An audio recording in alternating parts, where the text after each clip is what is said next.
Morning mist shrouds a quiet Florida wetland that most people only glimpse from afar.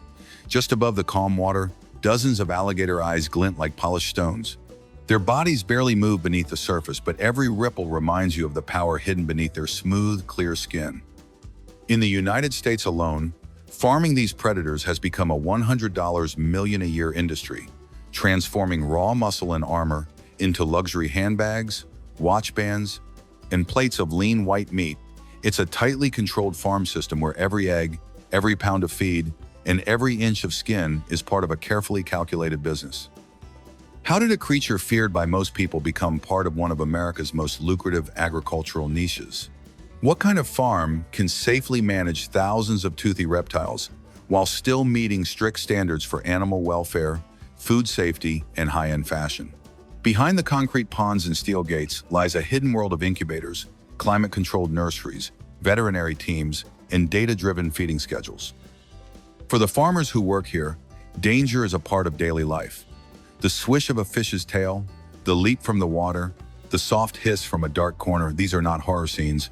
They are signals. The animals are active, growing, and on track. But the real surprise is that this whole story doesn't start with giant jaws or thick skin. It starts with something small, fragile, and easily overlooked under the sand. A buried clutch of eggs, each containing the potential of hundreds of dollars worth of meat and thousands of dollars worth of skin. Before you step into the hatchery and witness how farmers actually control the future of each baby crocodile, tell me this. Are you a 1 brave enough to walk through a crocodile farm in person, or a 0 willing to explore it safely through a screen? Comment 1 or 0 below, and don't forget to subscribe so you don't miss the next chapter of this crocodile farming journey. Hidden under a thin layer of warm sand, each crocodile nest marks the beginning of this unusual farming system. When breeding season arrives, females return to the same riverbanks or to artificial mounds built by farmers. Inside every nest lie 20 to 50 eggs, arranged tightly together like oversized white gems waiting for their chance at life. On the farm, they become part of a process driven by precision and strict control.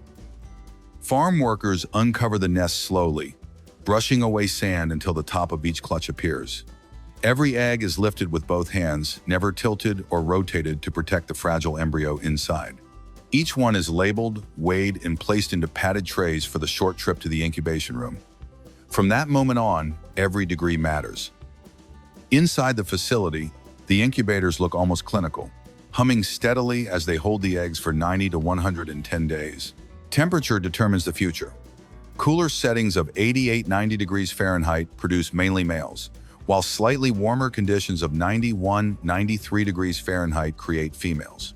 By adjusting this narrow range, farms can balance their herds more males for premium hides or more females to support future breeding cycles. Humidity is just as important. Levels stay between 70% and 90%, controlled by automated misting systems and real-time sensors. Too much moisture and the embryo may drown. Too little and the shell dries out.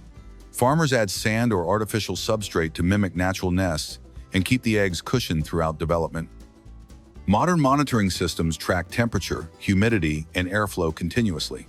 Alerts notify workers when even minor fluctuations occur, because a small drop in heat or spike in humidity can threaten dozens of eggs at once.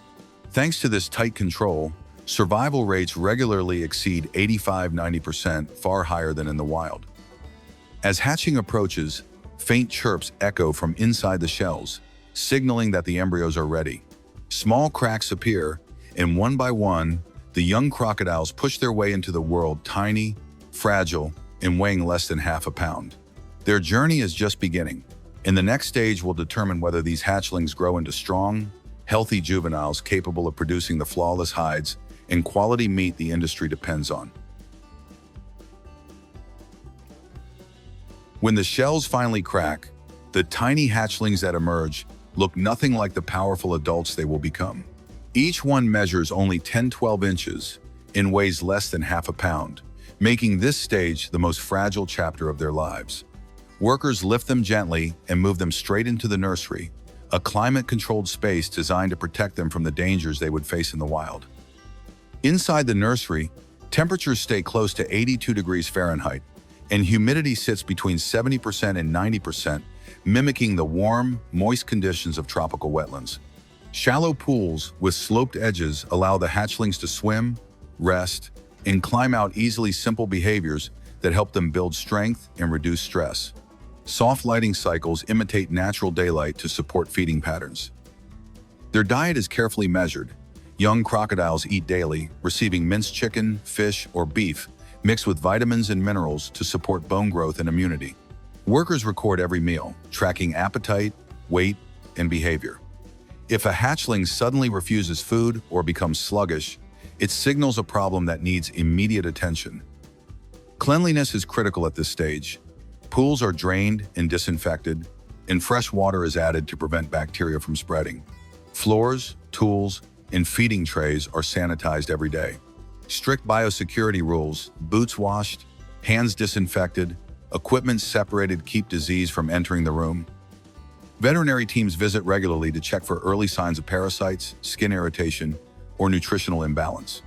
A small issue can escalate quickly in such young animals, so preventive care matters more here than anywhere else on the farm.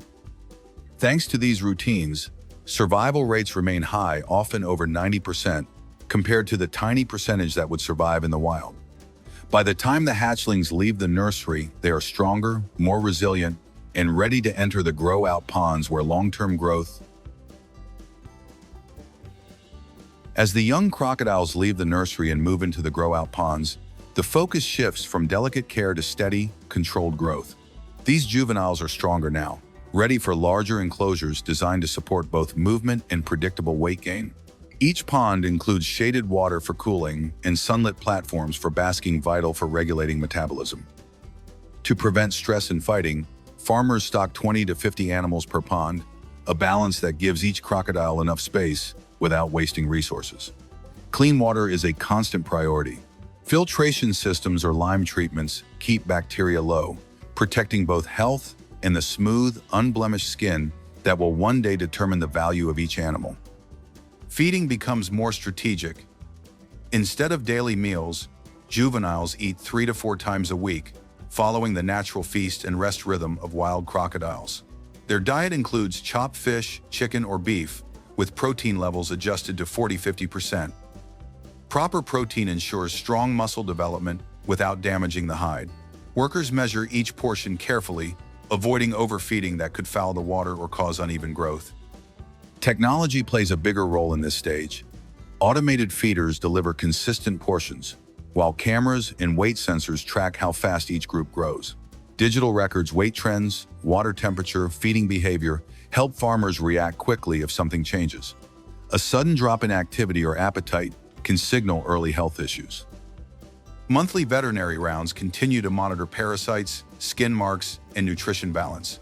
Even a small scrape can reduce the value of a hide worth hundreds of dollars, so maintaining clean ponds and stable diets is essential.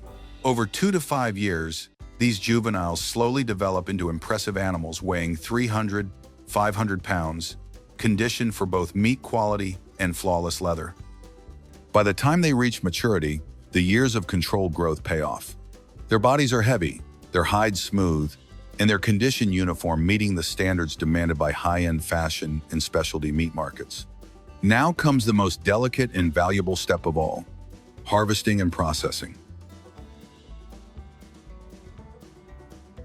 When crocodiles reach a mature size of around 300 to 500 pounds, farms begin the harvest stage.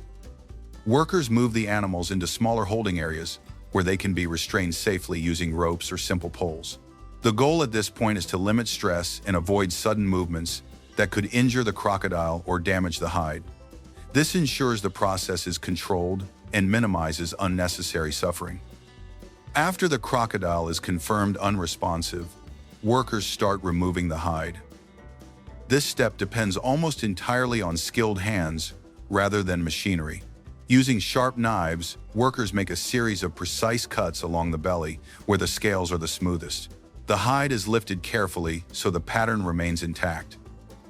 Even a small cut or slip can lower the hide's commercial value. Once removed, the skin is rinsed with clean water to remove any remaining blood or debris. It is then heavily salted.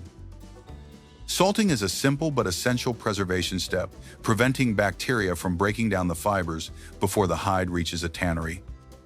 The farm's role in leather production ends here. Hides are shipped to specialized tanneries, where they are cleaned, softened, and processed into finished leather. The belly section is the most valuable part, used for high-quality belts, wallets, bags, and other durable goods. The rest of the hide still has value, but is used for lower-grade products. The meat follows a different path.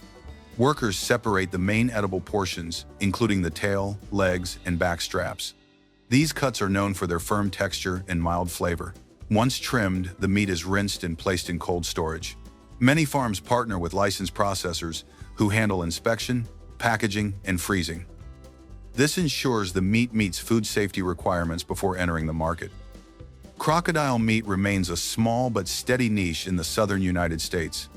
It is commonly sold as fillets, sausages, or pre-cut pieces for restaurants. In places like Louisiana and Florida, it appears in fried dishes, stews, and grilled plates. While the hide delivers most of the farm's income, the meat provides an important secondary revenue stream and helps reduce waste. By the time hides and meat leave the facility, the long cycle of feeding and care comes to its final phase, leading into the larger questions about sustainability and the future of crocodile farming. From the quiet nests buried under warm sand to the large ponds where adult crocodiles grow for years, the entire farming cycle reveals how much planning and consistency the industry requires. Every stage depends on routine: steady temperatures for the eggs, clean water for the juveniles, balanced diets for older animals, and careful handling during harvest. Farmers rely on predictable steps because the value of the final products, both hides and meat, comes from avoiding mistakes. Crocodile farming remains a niche sector in the United States, but it supports a mix of local businesses. Tanneries rely on farms for raw hides, processors rely on them for meat supply, and restaurants in southern states rely on the steady flow of specialty cuts. In rural areas, these farms provide employment and contribute to local economies. While the industry is small compared to cattle or poultry, it fills a unique space where traditional skills and modern oversight meet. Regulations on humane handling and food safety influence daily routines, while market demand encourages farms to maintain high-quality standards. Many farmers emphasize practical goals: keeping animals healthy, reducing waste, and managing resources responsibly. Although crocodile farming is not without challenges, it has helped reduce pressure on wild populations by offering a regulated, traceable source of hides and meat. In the end, the story of crocodile farming is not only about leather goods or regional dishes. It is about the long chain of decisions from incubation to harvest that determines whether the system remains viable. The future of the industry will depend on transparency, consistent care, and the willingness to adapt as expectations around animal use and environmental impact continue to evolve. What began with a single egg in warm sand ultimately reflects a broader conversation about how food and materials are produced in a changing world.